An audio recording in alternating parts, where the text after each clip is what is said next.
प्रिय विद्यार्थियों, स्नातक प्रथम वर्ष की हिंदी साहित्य की इस कक्षा में आपका स्वागत है।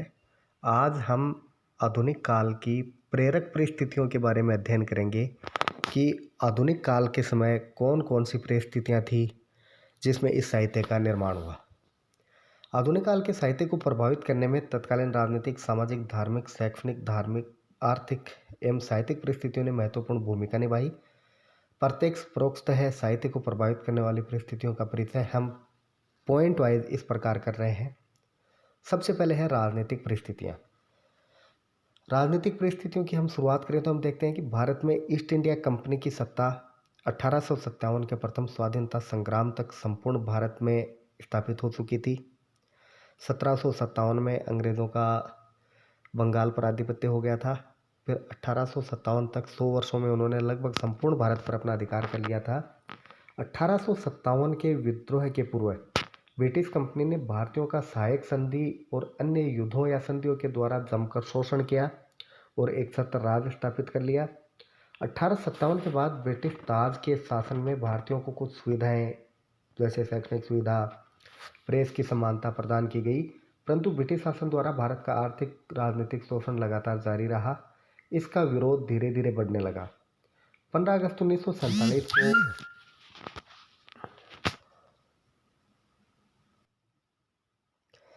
15 अगस्त 1947 को स्वाधीनता प्राप्ति के पूर्व की घटनाओं में 1885 में कांग्रेस की स्थापना व उसका स्वाधीनता आंदोलन चलाना, 1905 में बंगाल विभाजन पर बंग भंग आंदोलन होना, 1909 के पार्लियामेंटो सुधारों में सांप्रदायिक प्रतिनिधित्व, तिलक को 6 वर्ष का कारावास, बाद में उसकी मुक्ति, गांधी जी का भारतीय राजनीति में प्रवेश, 1919 का द्वैध शासन अधिनियम, 1919 में ही जालियांवाला बाग हत्याकांड, 1920 में खिलाफत आंदोलन, 1920 से 22 तक असहयोग आंदोलन, 1930 से 32 का सविनय अवज्ञा आंदोलन, भगत सिंह, राजगुरु, सुखदेव, बाल गंगाधर तिलक, लाजपत राय, चंद्रशेखर आज़ाद इत्यादि की क्रांतिकारी गतिविधियाँ, 1935 का अधिनियम, 1940 में पाकिस्तान की मांग, 1942 में भारत छोड़ो आंदोलन, गांधी जी समेत अनेक नेताओं को जेल में ठूंसना, क्रिप्स मिशन, व्योबल योजना,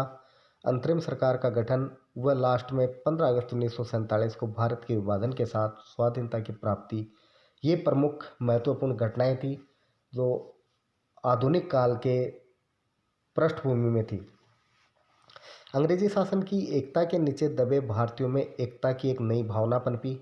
कभी निराशा एवं अवसाद का वातावरण रहा और कभी शोषण के विरोध में भारतीयों ने आवाज़ उठाई।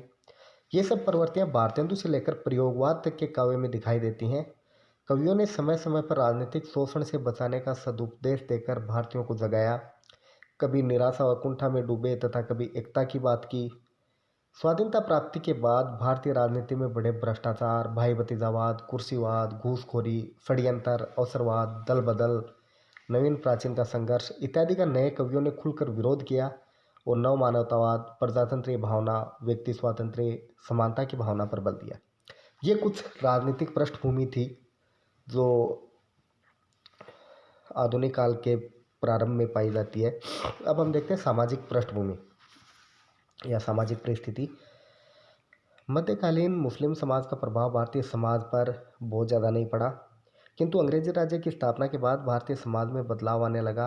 अंग्रेजी शिक्षा के प्रसार प्रसार के कारण भारतीय समाज की संकीर्णता धीरे धीरे कम होने लगी, लोगों में समझ बढ़ने लगी, लोगों में मेलजोल बढ़ा, समानता एकता की भावना पनपी, जाति भेद छुआछूत आदि दूर होने लगे। भारतीय अंग्रेजी शिक्षा ग्रहण करके नौकरी करने लगे, जिससे पारिवारिक विघटन होने लगे।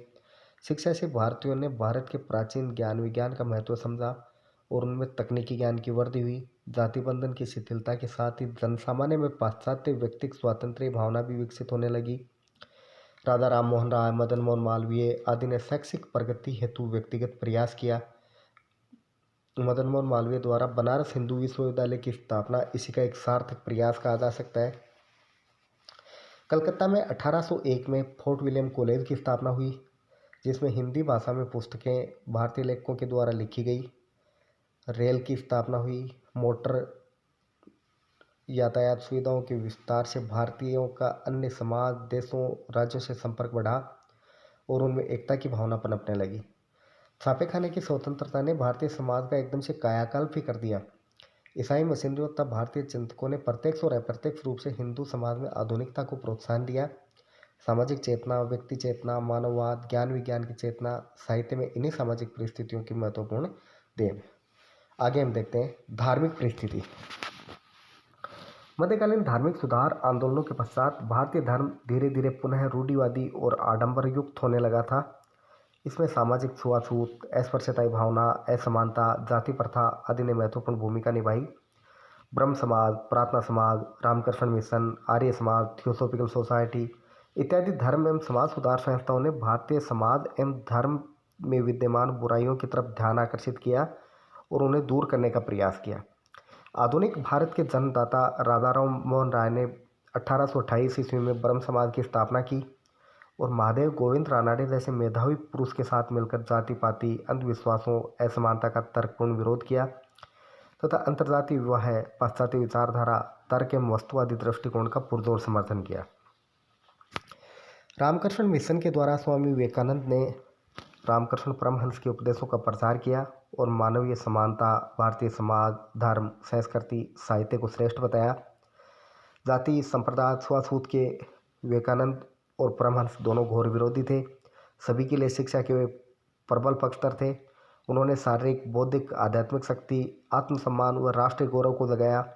1893 के शिकागो के विश्व धर्म सम्मेलन में हिंदू धर्म की नवीन व्याख्या करके उन्होंने भारतीय संस्कृति का परचम न केवल भारत में बल्कि विदेशों तक में लहरा दिया। स्वामी दयानंद सरस्वती ने बंबई में आर्य समाज की स्थापना की। उन्होंने वेदों की ओर लौटो का नारा देकर वैदिक ज्ञान विज्ञान का महत्व समझाया अर्थात भारतीय प्राचीन संस्कृति को फिर से उभारने का कार्य किया। भारतीय संस्कृति के प्रति अगाध निष्ठावान होने पर भी उन्होंने पाश्चात्य विचारों का भी समर्थन किया। यद्यपि वो ऐसे नहीं थे कि केवल भारतीय संस्कृति का समर्थन करते थे, बल्कि अंग्रेज़ों की जो अच्छी बातें थी उनका भी उन्होंने समर्थन किया। जाति भेद, छुआछूत, लिंग भेद, अस्पृश्यता को मिटाकर वे सामाजिक धार्मिक एकता स्थापित करना चाहते थे। उन्होंने हिंदी भाषा का भी प्रसार किया। ये दयानंद सरस्वती की महत्वपूर्ण देन है हिंदी भाषा को। स्वाधीनता संग्राम के अनेक नेता आर्य समाज की देन रहे। थियोसॉफिकल सोसाइटी के 1882 में मद्रास में एक शाखा खुली। इंग्लैंड की एनी बेसेंट ने 1893 में भारत में पदार्पण किया और उन्होंने हिंदू धर्म की आध्यात्मिकता के पक्ष में अनेक भाषण दिए। उन्होंने अनेक शिक्षण संस्थाएं खोली। बनारस का सेंट्रल हिंदू कॉलेज इसी संस्था की देन है। इन सभी समाज व धर्म सुधार आंदोलनों का सीधा प्रभाव तत्कालीन साहित्य पर पड़ा। विशेषतः है भारतेंदु युग एवं द्विवेदी युग के काव्य पर इनका प्रभाव स्पष्टतः परिलक्षित होता है। आधुनिक हिंदी काव्य में धार्मिक सहिष्णुता, धार्मिक चेतना, राष्ट्रीय प्रेम एवं चेतना, सामाजिक पुनरुत्थान, समानता, ज्ञान विज्ञान, हिंदी भाषा, साहित्य एवं संस्कृति का गुणगान इन्हीं धर्म सुधार आंदोलनों की देन है। छायावादी कवियों का समाज की रूढ़ियों के प्रति विद्रोह है। प्रगतिवादी कवियों का सामाजिक असमानता के प्रति विद्रोह है। इसी का परिणाम कहा जा सकता है। आगे हम देखते हैं कुछ आर्थिक परिस्थितियाँ। अर्थव्यवस्था से समाज, राजनीति, धर्म, संस्कृति, साहित्य ये सीधे प्रभावित होते हैं। आधुनिक युग से पूर्व भारतीय समाज गांव एवं नगरों में विभक्त था। गांव लघु कुटीर उद्योग धंधों, अपनी उपज, वस्तु विनिमय से अपना काम चलाते थे और नगर गांवों पर निर्भर होने पर भी छोटे मोटे व्यापार, उद्योग धंधों से समृद्ध थे। आधुनिक युग में अंग्रेजी राज व्यवस्था ने भारतीय गांवों एवं नगरों के लघु कुटीर उद्योग धंधों का विनाश करके कच्चे माल को विदेश भेजकर तथा सस्ता निर्मित माल भारत में बेचना शुरू कर दिया। गांव की जमीन लॉर्ड कॉर्नवालिस की जमींदारी प्रथा की भेंट चढ़ गई। धीरे धीरे किसान महाजनों, जमींदारों के चंगुल में फंसने लगे और आर्थिक गरीबी में जीने को मजबूर हुए। अकाल, महामारी, प्राकृतिक प्रकोपों में सरकारी सहायता के अभाव में उनकी स्थिति और भी बुरी रहने लगी। यातायात के साधनों के विकास से भारतीय कच्चा माल विदेश जाने लगा और बनाया हुआ सस्ता माल यहाँ पर बिकने लगा। इससे भारत के जो स्थानीय कारीगर थे वो बेरोजगार हो गए। इस आर्थिक शोषण के विरुद्ध जगह जगह आंदोलन हुए, परंतु वे सब आंदोलन कुचल दिए गए। इन आर्थिक परिस्थितियों का प्रभाव साहित्य पर भी पड़ा। भारतेंदु युग में भारतेंदु से लेकर इस युग के सभी कवियों ने आर्थिक शोषण के विरुद्ध आवाज़ उठाई। भारतेंदु ने कहा है कि अंग्रेज राज सुख साज सजे सब भारी, पर धन विदेश चली जात है, यह अति खुआरी। कि अंग्रेज़ों के राज्य में सुख साज की कोई कमी नहीं थी, सब कुछ था, लेकिन सबसे बड़ी समस्या यही थी कि इसमें जो भारत का धन है वो विदेश में चला जाता था। ये बात भारतेंदु को कभी जमी नहीं, इसलिए उन्होंने इनका विरोध किया। दिव्य युग में गुप्त जी ने शोषित भारत पर आंसू बहाते हुए उन्हें जगाया है। अब हम देखते हैं इनकी साहित्यिक परिस्थिति। तत्कालीन सामाजिक, धार्मिक, आर्थिक, राजनीतिक परिस्थितियों ने हिंदी साहित्य में आधुनिकता का नवसंचार किया। विषय और शिल्प दोनों के क्षेत्र में अभूतपूर्व परिवर्तन होने लगे। काव्य रीतिकालीन श्रृंगारिकता, नायक नायिका भेद, विलासिता, राज्याश्रय, धर्म, नैतिकता, भक्ति, ऐन्द्रिकता से निकला और उसमें उदारता, व्यापकता तथा विविधता आने लगी। छोटी से छोटी वस्तु से लेकर बड़ी से बड़ी वस्तु, प्राकृतिक उपादानों का शोषण चित्रण होने लगा। पाश्चात्य रोमांटिसिज्म, बंगला की कविताओं की स्वच्छंद गीति शैली का प्रभाव हिंदी साहित्य पर पड़ा, जिससे उसमें स्वच्छंदता आने लगी। ब्रज भाषा के स्थान पर खड़ी बोली हिंदी गद्य के साथ साथ पद्य की भी भाषा बनी और कवियों ने हिंदी भाषा को श्रेष्ठ स्थान पर प्रतिष्ठित किया। साहित्य की भांति ही चित्रकला, संगीत आदि में भी परिवर्तन होने लगा।